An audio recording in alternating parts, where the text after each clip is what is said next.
Buenas tardes, desde el Palacio de la Moneda, dando a conocer la evolución de la pandemia por coronavirus en Chile. Agradezco a las radioemisoras que a lo largo de todo el país transmiten este reporte y agradezco también a los canales de televisión. Recordar que esta transmisión es voluntaria para todo Chile. Agradezco también a los equipos de comunicaciones del Ministerio de Salud y de La Moneda. La variación de nuevos casos confirmados a nivel nacional es de menos 15% para la comparación a 7 días y de menos 30% para la comparación a 14 días. Sin embargo, volvemos a tener aumentos en 4 regiones y obviamente que estamos muy preocupados por estos aumentos. ¿Cuáles son las regiones que han tenido aumento en los últimos 7 días? Magallanes, Aysén, Tarapacá y Arica. Y Magallanes lidera este aumento con más del 25% de aumento de casos. Por lo tanto, llamo a la comunidad de Magallanes y obviamente a las autoridades y al equipo de salud a reforzar las medidas para evitar la diseminación viral. La ocupación de camas críticas a nivel nacional es de un 84% hoy día en el informe diario y el porcentaje de camas críticas ocupadas por pacientes COVID ha disminuido al 38%, es decir, el 62% de las camas ya están siendo ocupadas por cirugías, por listas de espera, por accidentes, por otras causas, evidentemente que necesitan camas también críticas. Solamente 812 pacientes COVID están en ventilación mecánica y hoy disponemos de 573 camas críticas, digamos, para cualquier paciente de todo el país que necesite ocupar esas camas. En relación a los casos confirmados por 100.000 habitantes, en la diferencia a 7 días, la comparación a 7 días, se observa una disminución del 87%, afortunadamente, de casos confirmados por 100.000 habitantes. Recordar que el 5 de julio teníamos 327 casos por 100.000 habitantes y hoy día tenemos 41 casos por 100.000 habitantes.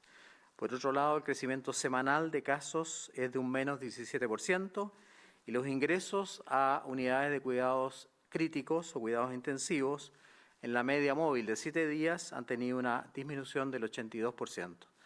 Sin embargo, tenemos que recordar siempre que no hemos vencido a la pandemia y no estamos dispuestos a bajar los brazos ni a ceder un metro, un centímetro en la lucha en contra de este coronavirus. Por lo tanto, insisto en el lavado de manos, uso de mascarilla, ventilación, distanciamiento físico, respetar las normas sanitarias, respetar el toque de queda, respetar los aforos. Aquí hemos tenido un trabajo y una colaboración muy importante del gremio gastronómico, por ejemplo, que ha hecho respetar los aforos en sus locales gastronómicos. Creo que es un ejemplo a seguir. En relación al Plan Nacional de Inmunización, voy a anunciar el próximo llamado o el próximo llegada de vacunas. Van a seguir llegando vacunas a Chile, según el gráfico que quiero mostrarles a continuación. Ya sabemos que entre el 22 de julio y el 4 de agosto llegaron 787.000 dosis de Pfizer, la semana del 9 de agosto 201.000. Y de ahí en adelante, la semana del 16, 217.000 dosis, la semana del 23, 220.000 dosis, la semana del 30, 312.000 dosis de Pfizer y la semana del 6 de septiembre, 299.520 dosis de Pfizer-BioNTech para poder continuar con nuestro programa de vacunación y en fecha futura volver a retomar también la vacunación para los niños o los adolescentes que quedaron pendientes entre 12 y 13 años de edad y los rezagados obviamente entre 13 y 17 años de edad. También con respecto a Sinovac, tenemos para el 30 de julio 1 millón de dosis que ya llegaron, obviamente, y para la semana del 16 de agosto 2 millones de dosis. Si avanzan los estudios con niños entre 3 y 11 años de edad, obviamente que una vez que se sometan esos estudios al ISP, comenzaremos también con ese grupo. Y con AstraZeneca, que es la que estamos usando en forma masiva en este momento para la dosis de refuerzo, el 31 de julio recibimos 449.000 dosis, el 8 de agosto 204.000 dosis y el lunes 9 de agosto 521.500 dosis. Por lo tanto, contamos con las vacunas suficientes para repartir a todos los municipios y centros de vacunación y me acompaña la doctora Cecilia González, que es la directora del PNI. Total, desde el 22 de julio hemos recibido 6.211.220 dosis. El calendario de vacunación para la próxima semana también lo quiero dar a conocer de inmediato, entre el 16 y el 20 de agosto. El lunes 16 y el martes 17, primera dosis rezagados desde los 18 años con Sinovac. Y segunda dosis a población vacunada con Sinovac que recibió la vacuna entre el 19 y el 25 de julio. Y miércoles 18, jueves 19 y viernes 20 de agosto, segunda dosis Pfizer a población vacunada con Pfizer, obviamente, entre el 5 y el 18 de julio. Aquí adolescentes entre 15 y 17 años y adolescentes con comorbilidad, es decir, que tienen alguna enfermedad crónica, entre 12 y 17 años de edad, y se continúa con la vacunación siempre para mujeres embarazadas a partir de la semana 16. A continuación, daré la palabra a la doctora Cecilia González, que es la directora del Plan Nacional de Inmunizaciones, que nos dará a conocer la vacunación contra COVID y las cifras de hoy día en relación a la campaña masiva de vacunación. Doctora González. Muchas gracias, ministro. Bueno, contarles que el Programa Nacional de Inmunizaciones, a través de la campaña masiva de vacunación contra COVID, ha administrado un total de 25.588.748 dosis desde que iniciamos este proceso allá el 24 de diciembre del año pasado, cuando llegó el primer cargamento de 10.000 dosis de vacunas a nuestro país, siendo la señora Zulema Riquelme, funcionaria de salud, la primera persona inoculada en nuestro país. Luego, el día 3 de febrero del año pasado, de este año, iniciamos el proceso de vacunación masiva en todo el país y el 16 de marzo alcanzamos la primera meta que nos habíamos impuesto, que era vacunar 5 millones de personas durante el primer trimestre. El recientemente pasado 30 de julio, logramos también, a través de un gran trabajo logístico, logramos vacunar al 80% de la población objetivo con esquema completo, cobertura. Esto es 2 dosis cuando se trata de un esquema completo o dosis única en el caso de aquellas vacunas que requieren solo de una dosis. Por lo tanto, el 30 de julio, hace 15 días atrás prácticamente, llegamos al 80% de cobertura en nuestro país. Ayer iniciamos la administración, el proceso de administración de una dosis de refuerzo con los mayores de 55 años que han recibido su segunda dosis de vacuna Coronavac del laboratorio Sinovac antes del 14 de marzo. Al día de ayer, a las 7 de la tarde del día de ayer, podemos contarles que hemos vacunado 65.867 personas con su dosis de refuerzo, fundamentalmente adultos mayores, porque ayer correspondía vacunar a los adultos mayores de 86 años. En cuanto al calendario regular de vacunación, hasta el día de ayer, miércoles 11, hemos vacunado 13.506.343 personas que han recibido una dosis o dosis única, que corresponde a 89% de la población objetivo, y completaron su esquema de vacunación, es decir, 2 dosis o esquema único, en el fondo, ¿cierto? 12.591.805 personas que corresponden prácticamente a un 83% de la población que ya está completamente vacunada y que está, por lo tanto, en una situación de respuesta inmune que permite estar protegido. Esa era la información que yo les quería comentar, así que muchas gracias, ministro. Muchas gracias, doctora Cecilia González. Yo la he nombrado muchas veces y he agradecido no solamente al PNI, sino que a todos los funcionarios del Ministerio que trabajan con ella y también a la atención primaria, porque aquí ha sido fundamental la colaboración de los municipios, de los equipos de salud de la atención primaria, que son los que colocan la vacuna o van a terreno, también las seremías, que tienen una labor importantísima, y los depósitos de vacunas e inmunoglobulina, inmunización, que existen a lo largo de todo Chile, 26 depósitos, desde donde nosotros repartimos las vacunas a los municipios.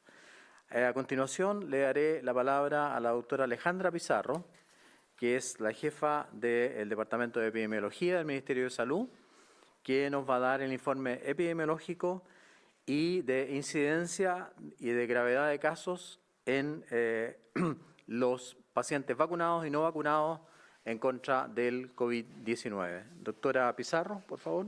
Gracias, ministro.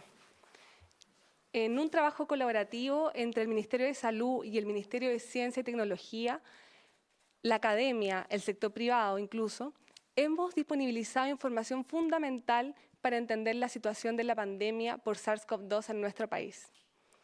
Este trabajo ha llevado a la generación de un repositorio de clase mundial y único, que actualmente contiene más de 85 productos y del cual los datos recopilados y tratados por el Ministerio de Salud son la fuente principal.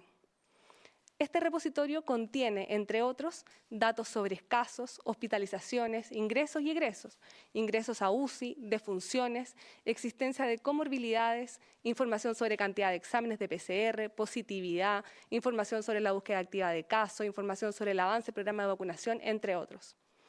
El repositorio ha sido destacado por la Organización Panamericana y Mundial de la Salud y ha situado a Chile como el cuarto país con mejor acceso a datos de la pandemia causada por el virus SARS-CoV-2 a nivel mundial, el segundo en las Américas, solo detrás de Estados Unidos, y el primero en Sudamérica.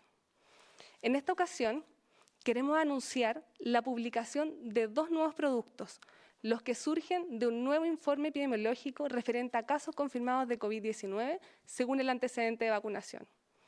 Para generar estos productos se consideraron varias fuentes de información que son rutinariamente analizadas por el Departamento de Epidemiología del Ministerio de Salud, entre las que se encuentran el registro de funciones del Departamento de Estadística e Información en Salud del Ministerio de Salud, bases de datos de registro de vacunaciones del Departamento de Estadística e Información en Salud, base de datos de resultados de laboratorio y Plataforma Nacional de Toma de Muestras, base de datos de Vivigila, base de datos también de la Unidad de Gestión Centralizada de Camas de la DIGERA, de la División de Gestión de Redes Asistenciales, la proyección también de población del INE en base al censo 2017.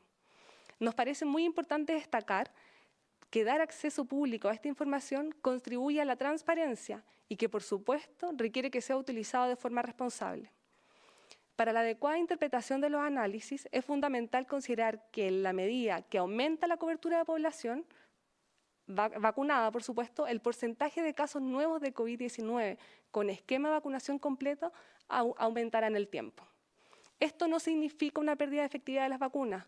De hecho, se espera que cuando alcance el total de la cobertura en población objetiva, el 100% de los casos COVID-19 que se presenten se encontrarán vacunados.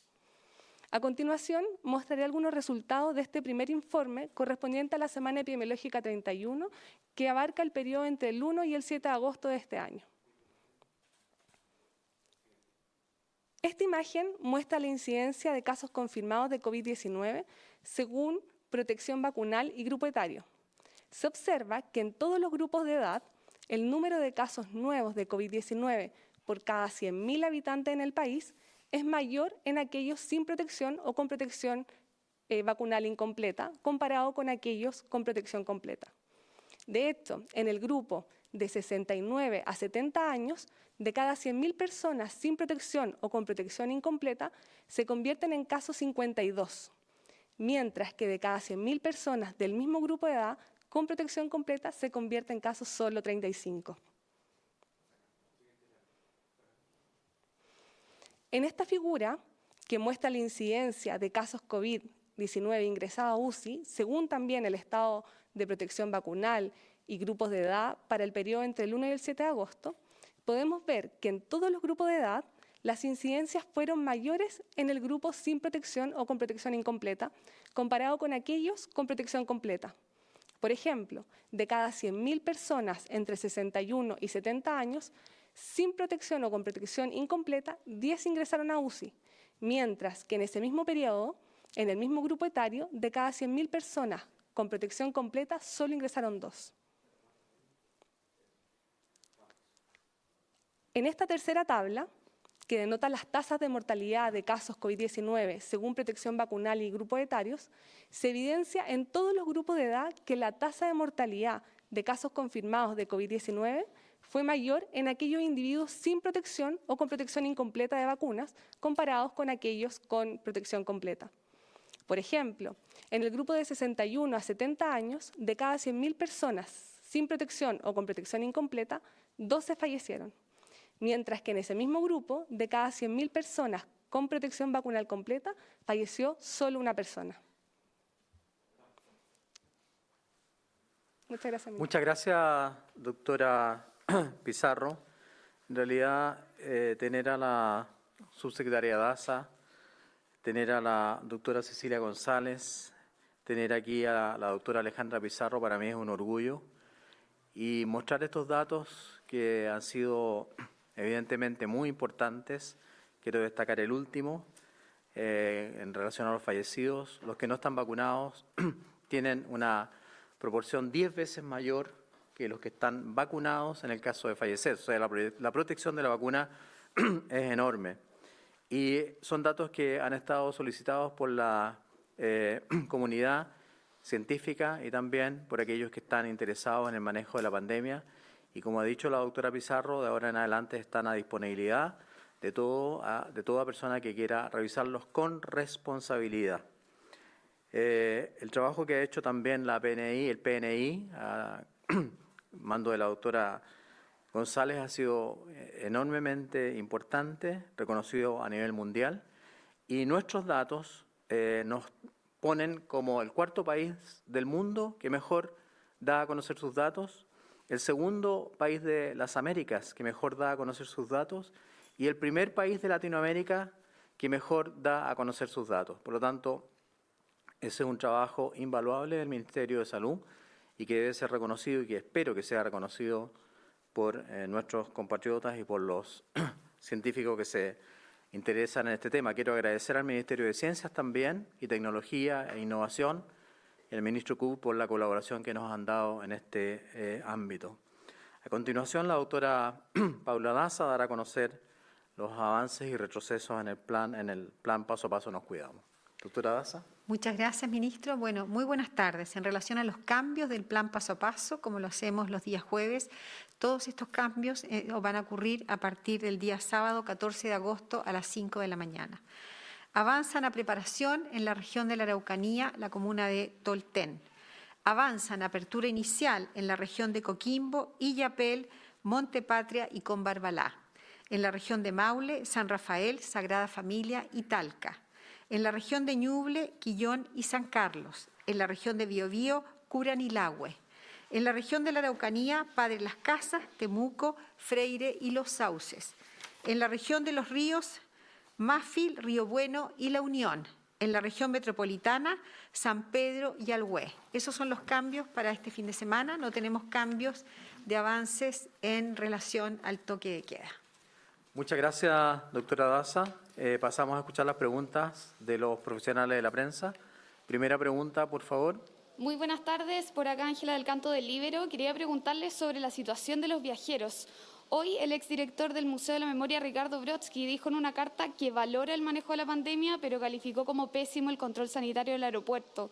Criticó las aglomeraciones de las filas entre quienes entran al país y su permanencia durante horas dentro de un recinto cerrado. Pero también ha habido otras denuncias de otros pasajeros que han denunciado el alto costo de los hoteles a los que son enviados y el proceso para la validación de las vacunas de quienes se han inoculado fuera del país. Mi pregunta es si ustedes están al tanto de estas denuncias y si se han planteado también aplicar cambios a este proceso. Muchas gracias por su pregunta. Le daré la palabra a la doctora Paula Daza respecto a este tema y obviamente que estamos al tanto de los reclamos y de las denuncias. Doctora Daza, por favor. Bueno, es importante en esta respuesta poner en contexto. Las personas que salen de Chile y quieren volver están viajando en un contexto de pandemia, en donde hay millones de fallecidos y contagiados a nivel mundial y en donde distintos países han estado muy complicados con la aparición de la variante Delta. Así como en todo este año hemos tenido que adoptar nuestro día a día con cuidados especiales, como hemos tenido que tener un nuevo comportamiento en lugares públicos, colegios, trabajo, también tenemos que tener este modo COVID en nuestros viajes y nuestro retorno a Chile porque estamos en pandemia. En ese sentido, la aduana y el control sanitario en el aeropuerto es necesario para cuidar tanto a los que llegan como a los chilenos que están acá, a los familiares y a los amigos de los viajeros. En este control sanitario es vital y es una etapa más en el proceso de ingresar al país. Es una nueva etapa que está en el contexto de viajar en pandemia y tenemos que entender que ya viajar no es como antes. Lo que nosotros hemos detectado en el aeropuerto es que las demoras se dan principalmente por 3 problemas principales. Primero, todos tienen un factor en común. Los viajeros no llegan con sus documentos y sus papeles completos. En primer lugar, las personas no llegan con su C-19 completo. Deben llenarlo a conciencia, adjuntar su PCR negativo, debe tener un máximo esta PCR de 72 horas antes de abordar el vuelo y en caso de no tener su pase de movilidad, tienen que reservar su hotel de tránsito. Esto es importante porque el hotel de tránsito debe ser reservado desde el país de origen antes de llegar a Chile. Si tienen su pase de movilidad, deben ingresar a C-19 con su clave única, y esto es muy importante, con su clave única, para que puedan identificar su pase de movilidad y así poder hacer la cuarentena de viajeros en su hogar. No pueden ingresar que no sea otra cosa que la clave única. Otro error que hemos identificado importante es que, tal como todos saben, desde el viernes se están haciendo homologaciones del proceso de vacunación en el extranjero, pero este no es un proceso que es inmediato. Puede demorarse varios días, incluso hasta 2 semanas. Completar el formulario en la página no es válido para entrar al país. Deben esperar una respuesta y certificación por parte del Ministerio. ¿Por qué es importante esto? Porque nosotros como autoridad sanitaria tenemos que validar que los certificados que se están incorporando a la página del punto de vista de vacunación tienen la validación correcta para poder asegurar que esa persona esté vacunada. En tercer lugar, hemos visto personas que aún cuando no tienen toda la documentación viajan e insisten en el aeropuerto a entrar al país sin todos los requisitos. Les pedimos que se ajusten a las normas, porque este control sanitario es para cuidarlos a ustedes, pero también a nosotros. Lo que estamos haciendo es mejorar los canales de información de las personas en el extranjero para que estos procesos se puedan hacer más rápido, puedan venir con todos sus papeles al día. Además, se habilitaron filas para que todas las personas que vienen con todos los documentos puedan poder agilizar el proceso de aquellos que traen su documentación. La rapidez y la fluidez del proceso va a depender de la colaboración de muchas personas, de todos, pero sobre todo de los viajeros. Es importante que se informen para asegurar que el proceso sea lo más rápido posible. Muchas gracias, doctora Daza. Quiero recordar que en la página web del Ministerio de Salud existen todas las instrucciones al día para viajeros que entran o salen del país. Y como dice la doctora Daza, esto tiene que hacerse antes de iniciar el viaje, porque no se puede hacer en el aeropuerto, o si se hace en el aeropuerto, obviamente que va a haber un retraso enorme y acumulación de personas, y eso es lo que la gente reclama. Pero ¿qué nos reclaman a nosotros? Que protejamos las fronteras, que evitemos que entren cepas que sean más agresivas y que nos puedan producir cambios en el manejo de nuestra pandemia. Entonces, como siempre decimos, aquí hay que guardar el equilibrio entre la libertad y la responsabilidad de las personas. Segunda pregunta, por favor. Ministro, ¿cómo está? Buenas tardes. Mario Stay de Infogate. El día lunes, la directora nacional de Migraciones de Argentina afirmó que el gobierno tiene pensado en un principio abrir las fronteras terrestres con Chile y Uruguay para el día 6 de septiembre. Y habla también de que estos corredores van a tener que ser seguros con protocolos de testeo y lugares de aislamiento. Quería saber qué conversaciones ha tenido Chile con Argentina justamente al respecto, si hay algún tipo de análisis en cuanto a qué corredores terrestres serían los factibles y efectivamente, siguiendo un poco con lo que se mencionaba en la pregunta anterior, qué tipo de protocolos se espera efectuar al respecto, si es que se hace para esta fecha o incluso un poco más adelante. Por el momento, la información que tenemos como autoridad sanitaria es que esto es una resolución o un acuerdo que se ha tomado unilateralmente por parte de Argentina. Nosotros no tenemos información ni tenemos comunicación con Argentina para la apertura de las fronteras terrestres el día 6 de septiembre, que nombró usted, y obviamente que en el caso de que algún turista extranjero, un turista argentino o un residente chileno que esté en la Argentina y quiera volver a Chile, tiene que cumplir todas las condiciones que acaba de nombrar la doctora Paula Daza. Nosotros hemos implementado en las fronteras terrestres innovaciones con respecto a la detección, sobre todo con PCR, que es capaz de detectar mutaciones, pero esta noticia para nosotros es una noticia unilateral. No tenemos todavía conversaciones oficiales con Argentina.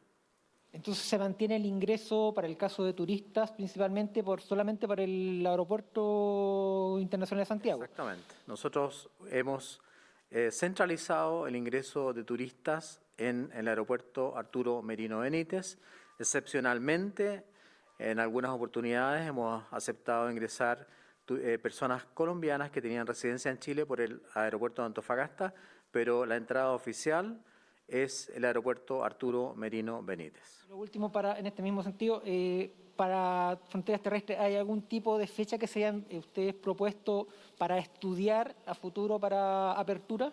No, no hemos estudiado ninguna fecha por el momento y como le digo, ese anuncio de la nación argentina, hermana argentina, es unilateral. Siguiente pregunta. ¿Cómo están? Buenas tardes. Buenas tardes. Hemos visto largas esperas y aglomeraciones en algunos vacunatorios por dosis de refuerzo. ¿Cuál es el llamado que hacen ustedes a los vacunatorios, a los municipios, pensando en que pronto se retomaría además la vacunación en adolescentes? Muchas gracias. Le cederé la palabra a la subsecretaria, doctora Paula Daza. Bueno, con respecto al trabajo que hace la Seremi de Salud con los distintos municipios en relación a la microplanificación, quiero decir que la próxima semana vamos a seguir vacunando dosis de refuerzo, vamos a vacunar las segundas dosis que acaba de mostrar el ministro, y en relación a esto, la microplanificación con las distintas autoridades importantes. Nosotros creemos que es muy importante que los distintos municipios se coordinen muy bien con los seremis de salud. Nosotros como autoridad sanitaria, como Ministerio de Salud, estamos trabajando con distintas municipalidades en relación a apoyarlos en algunas situaciones con los Ministerio de Salud en la región metropolitana, con los móviles del velódromo. Hoy tenemos 18 móviles, que hoy día los tenemos destinados a los ELIAM. La región metropolitana también, la Seremi de Salud está apoyando a algunas comunas con los distintos móviles que tiene. Aquí es importante que el equipo del Seremi se ha juntado con los directores de los nuevos, de los nuevos departamentos, de las municipalidades, para mostrarles la forma de trabajo. Por lo tanto, la coordinación y la microplanificación del Seremi con los nuevos directores de las distintas municipalidades es muy importante para evitar, obviamente, las situaciones de aglomeraciones en los distintos vacunatorios. Si nos pudiese clarificar, subsecretaria, nuevamente cuándo se retoma la vacunación para los adolescentes, en qué edad se continúa con este proceso. Bueno, la próxima semana nosotros tenemos contemplado vacunar las segundas dosis de los niños de 15 años y entre 15 y 18 años.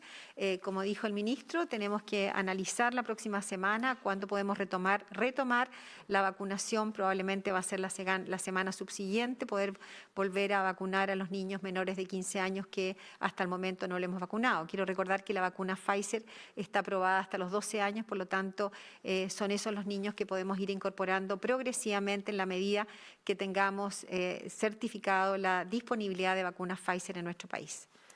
Muchas gracias, Karina. Siguiente pregunta, por favor. Hola, ministra, autoridades, ¿cómo están? Buenas tardes. Les quería preguntar un poco y poder actualizar más bien la situación de la variante Delta acá en nuestro país. Hasta esta semana, por ejemplo, ver qué está pasando en regiones y también acá en la región metropolitana. Por ejemplo, hasta el día lunes teníamos 500 contactos estrechos. Saber si esa cifra aumentó. Habían 8 casos comunitarios. ¿Cómo está hoy día la transmisión comunitaria de la variante Delta? ¿Y qué proyecciones hacen ustedes, por ejemplo, para las próximas semanas? Si es que estamos hoy día todavía a salvo de esto o, como ustedes nos han dicho, está controlado la variante Delta. Quizás la doctora Pizarro también nos pueda actualizar de aquello. Por supuesto, muchas gracias. Le daré la palabra a la doctora Alejandra Pizarro, jefa de epidemiología del Ministerio de Salud. Nosotros no hemos dicho que está controlada la situación, nosotros hemos dicho todo lo contrario, que estamos en alerta, que estamos preocupados, lo he dicho en varias entrevistas, por la aparición y entrada a Chile de esta variante Delta. Doctora Pizarro, por favor. Sí, gracias, ministro. Bueno, como ustedes saben, desde que en el mundo, ¿cierto?, se reportó esta alza significativa de circulación de variante Delta, desde el Ministerio de Salud empezamos a preparar una serie de protocolos para implementar en todas las regiones, ¿cierto?, y en todos los niveles del sistema sanitario. Dentro de esas medidas se potenció la detección de mutaciones, ¿cierto?, asociadas a variantes por medio de PCR, de mutaciones.